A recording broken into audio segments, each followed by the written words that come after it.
Bienvenue sur Africa 24 dans cette nouvelle édition du Morning News. Voici les titres de l'actualité. La prestation de serment du nouveau Premier ministre au Burundi, Gervais Ndirakobuka, a été nommé ce 7 septembre par le président Evariste Ndayishimiye. Le chef du gouvernement est notamment attendu sur des questions liées à l'économie. L'audit de la masse salariale réalisé par le bureau du vérificateur général en Zambie. D'après cette procédure, 9800 employés fantômes ont perçu leur salaire au sein de la fonction publique au cours de l'exercice 2017-2021. Et puis, focus sur la 12e édition du sommet African Green Revolution Forum. Un rendez-vous organisé au Rwanda et centré sur la sécurité alimentaire. Les détails à suivre dans ce journal. Mais tout d'abord, la libération de l'ancien président mauritanien Mohamed Ould Abdelaziz. Son contrôle judiciaire étant arrivé à son terme, l'ancien chef de l'État a été libéré dans la nuit du 7 au 8 septembre. Malgré cette libération, l'ex-président se trouve toujours dans le collimateur de la justice. À la tête du pays de 2008 à 2019, Mohamed Ould Abdelaziz est poursuivi pour corruption, blanchiment d'argent et enrichissement illicite. Une affaire pour laquelle il a été inculpé en mars 2021, tout comme une dizaine d'autres personnalités. 3 mois plus tard, il avait été écroué pour non-respect des conditions de son contrôle judiciaire notamment. L'ancien président mauritanien a ensuite été placé en résidence surveillée après son hospitalisation survenue en décembre dernier. Si l'instruction judiciaire relative à son dossier s'est achevée en juin dernier, aucune date n'a pour l'heure été divulguée concernant la tenue de son procès. Depuis ce 7 septembre, le Burundi a un nouveau Premier ministre, Gervais Ndirakobuka, qui occupait auparavant le poste de ministre de l'Intérieur, a prêté serment quelques heures après sa nomination. À peine nommé, le nouveau chef du gouvernement est déjà attendu sur des questions d'ordre économique.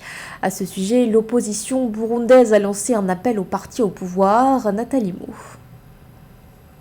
Nommé pour des raisons politiques le 7 septembre 2022, c'est par contre sur le plan économique que le nouveau Premier ministre du Burundi, Gervais Ndirakobuka, est attendu. Alors que la croissance du pays affiche une légère hausse à 3,3% en 2022, selon le Fonds monétaire international, des observateurs appellent à la cohabitation entre le parti au pouvoir et l'opposition au sein du futur gouvernement du pays pour impulser le développement économique.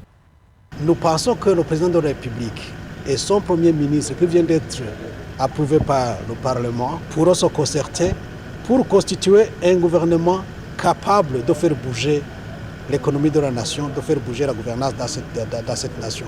Et cette équipe gouvernementale ne peut pas ressortir du seul parti CNDD-FDD parce que ça fait déjà 2 ans. Un gouvernement monolithique aura démontré à suffisance qu'il était incapable de répondre aux aspirations et aux attentes du peuple burundais. L'opposition burundaise souhaite un gouvernement qui va valoriser l'inclusion de toutes les populations burundaises. Elle appelle à une plus grande contribution de la diaspora de plus de 300 000 personnes à l'essor économique. Les Burundais de l'étranger œuvrent pourtant au rapatriement de la main-d'œuvre burundaise dans le pays, mais dénoncent un climat des affaires défavorable marqué par la discrimination, la corruption et le manque de transparence. Le gouvernement du Burundi devrait avoir une tolérance pour des gens qui ne sont pas membres du CNDD-FDD. Nous sommes quand même les filles et fils d'un seul pays qui s'appelle le Burundi. Et essayer de lutter efficacement contre la corruption et faire en sorte que la magistrature devienne indépendante. De telle manière, il y aura certaines garanties si jamais on se lance dans telle ou telle autre affaire. En dernier lieu, on aimerait demander au gouvernement du Burundi de tout faire pour que cette parenthèse douloureuse qui s'est ouverte en 2015 se ferme définitivement. Le Premier ministre burundais Gervais Ndirakobuka a prêté serment devant le président Evariste Ndayishimiye le 7 septembre 2022, quelques heures après que sa candidature à la tête de l'exécutif a été approuvée au Parlement. Ministre de l'Intérieur, du Développement communautaire et de la Sécurité publique de 2020 à 2022, Gervais Ndirakobuka remplace à la primature Alain-Guillaume Bunyoni, dont le gouvernement était anticonstitutionnel selon le leader de l'opposition, Agathon Rwasa. Dans l'actualité également, plus que quelques semaines avant l'ouverture de la prochaine conférence des Nations Unies sur les changements climatiques, la COP27 organisée dans la ville de Sharm el-Sheikh en Égypte se tiendra en novembre prochain.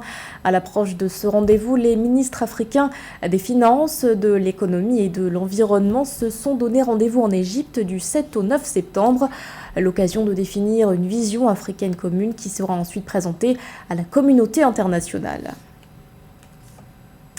En Zambie, le bureau du vérificateur général du pays a effectué un audit de la masse salariale sur la période 2017-2021, une procédure qui a mis en évidence des données consternantes. Au cours de cet exercice, 9 800 employés fantômes ont perçu leur salaire au sein de la fonction publique. Pour les autorités, les pertes sont considérables. Les précisions de Corinne Camdem. Un audit de la masse salariale de l'État pour les exercices 2017 à 2021, effectué par le bureau du vérificateur général de la Zambie, a révélé une série de graves détournements de fonds publics. Selon les chiffres divulgués le 5 septembre, entre 2017 et 2021, 9 800 travailleurs fantômes ont perçu des salaires dans la fonction publique zambienne. L'audit a établi que 19 ministères différents ont versé plus de 45 millions de dollars en salaires réguliers à ces fonctionnaires fictifs. Des pertes colossales pour le gouvernement zambien. Au cours de la période sous revue, 19 ministères avaient 9 800 agents non comptabilisés qui ont reçu des salaires d'un montant total de 707 633 806 kwacha au 1er juillet 2022. L'institution n'a pas encore comptabilisé ces agents, en ce sens qu'ils ne sont pas connus. 22 485 agents fictifs dans 20 institutions ont reçu des salaires s'élevant à 944 990 554 kwacha. Ces révélations surviennent en effet au milieu d'une profonde récession causée par des années de mauvaise gestion économique et d'emprunts excessifs, exacerbés plus tard par les effets de la pandémie de coronavirus. En réponse à la crise, le gouvernement zambien a été contraint d'adopter des mesures d'austérité, mettant en œuvre d'énormes coupes dans les services publics. Entre 2019 et 2021, les dépenses sociales ont baissé de 21%. C'est monumental. La fraude à la paie est particulièrement considérable pour un pays avec des niveaux de chômage aussi élevés, une pénurie de personnel critique et un déficit budgétaire sur toutes les prestations de services. Le principal test sera de savoir si la corruption actuelle fera l'objet d'une enquête et sera punie avec autant de véhémence que la corruption de l'ancien régime. Une commission parlementaire a depuis exhorté les forces de l'ordre à s'intéresser vivement à ces révélations et à traduire les coupables en justice. Le président Hakainde Hichilema, arrivé au pouvoir l'année dernière, s'est engagé à relancer l'économie nationale et à mener une guerre contre la corruption. Cependant, les enquêtes anticorruption qui ont suivi, ciblant de nombreux hauts responsables de l'ancien gouvernement, ont été critiquées pour leur motivation politique.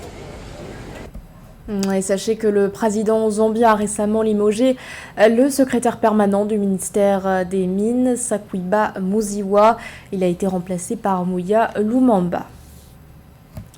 L'actualité nous emmène également au Burkina Faso où un militant issu du mouvement Balai citoyen a été placé sous mandat de dépôt à la maison d'arrêt et de correction de Ouagadougou.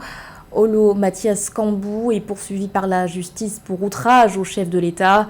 En cause des propos qu'il a tenus sur les réseaux sociaux, des propos publiés le 5 septembre, soit au lendemain du discours du président de la transition Paul-Henri Sandaogo Damiba, un commentaire qui lui a valu une interpellation.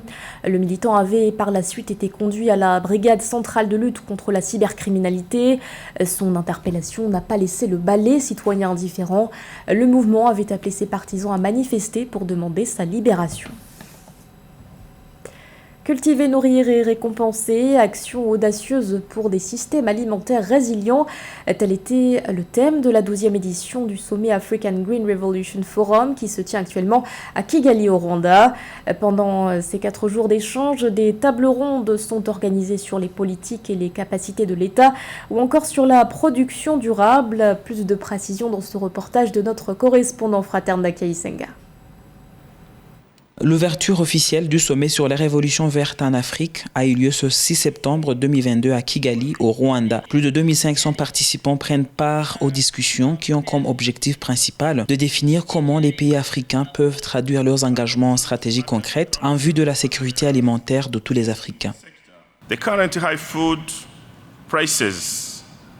La situation des prix élevés des denrées alimentaires dont nous faisons face aujourd'hui rend plus difficile la capacité des familles à se nourrir. Ceci est un appel pour nous de mettre en place des actions pour la production et l'approvisionnement en nourriture afin que les ménages puissent satisfaire leurs besoins alimentaires. Les résultats de demain dépendent de ce que nous faisons ici et maintenant. Jusqu'au 9 septembre, les participants vont discuter des actions tangibles pour mettre en place les systèmes alimentaires résilients. Parmi les mesures suggérées par les experts figure l'augmentation des investissements dans les domaines stratégiques de la chaîne de valeur agricole, tels que la réduction des pertes après récolte, qui représente entre 30 et 40% de la production totale dans les pays en développement selon les estimations. A food systems transformation is a key to economic transformation. La transformation des systèmes alimentaires est la clé de la transformation économique. Nous devons prendre des mesures audacieuses de toute urgence, ce qui nécessite un leadership nouveau, plus fort, innovant et stratégique pour garantir que les systèmes alimentaires soient plus résilients.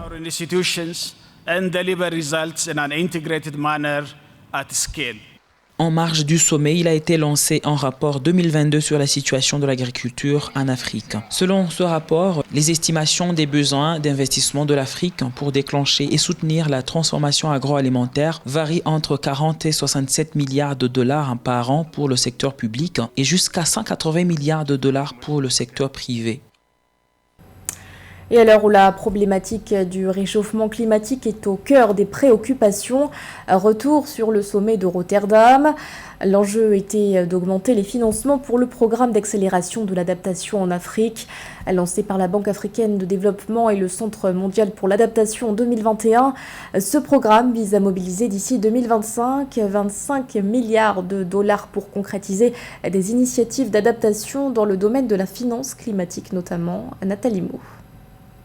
L'Afrique, présente au sommet sur l'adaptation de l'Afrique au changement climatique à Rotterdam aux Pays-Bas le 5 septembre 2022, a atteint l'un de ses principaux objectifs. Les dirigeants africains sont venus lever 25 milliards de dollars d'investissement pour l'amélioration de la résilience agricole et la mise à jour des infrastructures d'alerte aux événements climatiques extrêmes. Le président Nana Akufo-Addo a relevé le sens économique du financement de la transformation écologique du continent.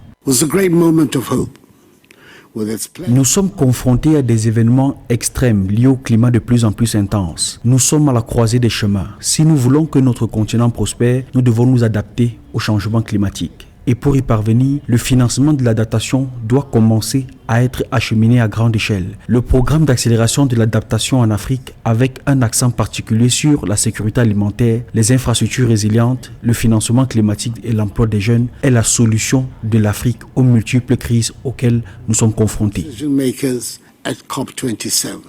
Des experts prédisent des effets multiformes des changements climatiques en Afrique. Le président de la Banque africaine de développement, Akinwumi Adesina, estime que le réchauffement climatique pourrait susciter une hausse de 11% des conflits sur le continent africain. Une intervention d'urgence s'impose donc. L'architecture actuelle du financement climatique ne répond pas aux besoins de l'Afrique. De nouvelles estimations des perspectives économiques en Afrique de la Banque africaine de développement montrent que l'Afrique aura besoin entre 1,3 et 1,6 milliard de dollars entre 2020 et 2030, soit 118 milliards à 145 milliards de dollars par an pour mettre en œuvre ses engagements envers l'accord de Paris et ses contributions déterminées au niveau national. Le déficit de financement climatique de l'Afrique atteindra 100 à 127 milliards de dollars par an jusqu'en 2030. Le continent, qui abrite environ 15% de la population mondiale, ne reçoit que 3% du financement climatique global. Ce journal a été réalisé par l'ensemble de la rédaction. Merci de votre fidélité. L'actualité continue sur Africa 24.